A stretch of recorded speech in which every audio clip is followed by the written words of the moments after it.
On November 26, 1930, a Canadian newspaper published a front-page story titled "Village of the Dead." The headline caused fear across Canada because it claimed that an entire tribe had vanished overnight, without leaving any clear trace. In northern Canada, there was a lake known as Lake Anjikuni. Along its shore lived a small settlement of the Eskimo tribe with around 100 to 150 people. In November 1930, on a bitterly cold day, a hunter named Joe Labelle came to the area for hunting. He decided to spend the night at the nearby settlement, where locals were known to be welcoming to visitors. It was a moonlit night, but the surroundings were unusually silent. As he walked, he expected to hear people, or at least the dogs, but there was only stillness. From a distance, Labelle could see the tents and huts and noticed smoke rising from some of them. When he entered the settlement, he was shocked. There were no people anywhere. There were no animals either, yet smoke still rose from a few shelters. He checked tent after tent. Each one was empty.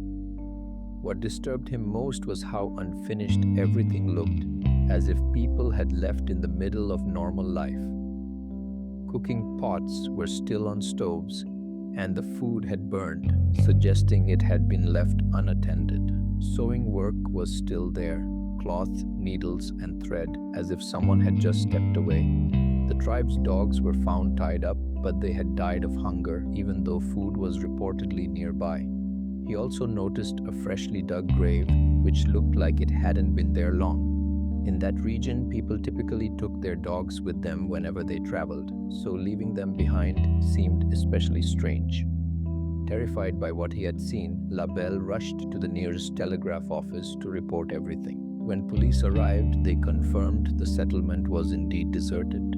There were no bloodstains, no signs of a struggle, no scattered belongings consistent with violence. Then they discovered something even more unsettling. The entire area was covered in snow, but there were no footprints. According to the account, the only footprints found were Labelle's own, implying that no one else had recently entered or exited. The lake was frozen, and the villagers' boats were pulled onto land, which made sense because fishing typically stopped in that season. Police estimated the villagers had disappeared days before Labelle arrived. After months of searching and investigation, authorities still had no explanation. Eventually, the case was labeled unsolved and closed.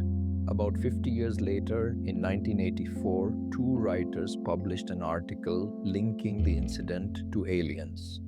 They claimed they met a hunter who said they had sometimes seen strange flying objects above the lake. However, they provided no solid evidence, so most people rejected this theory. Nearly a century later, the question is still unanswered. Where did the people of the Lake Anjikuni settlement go without leaving a trace?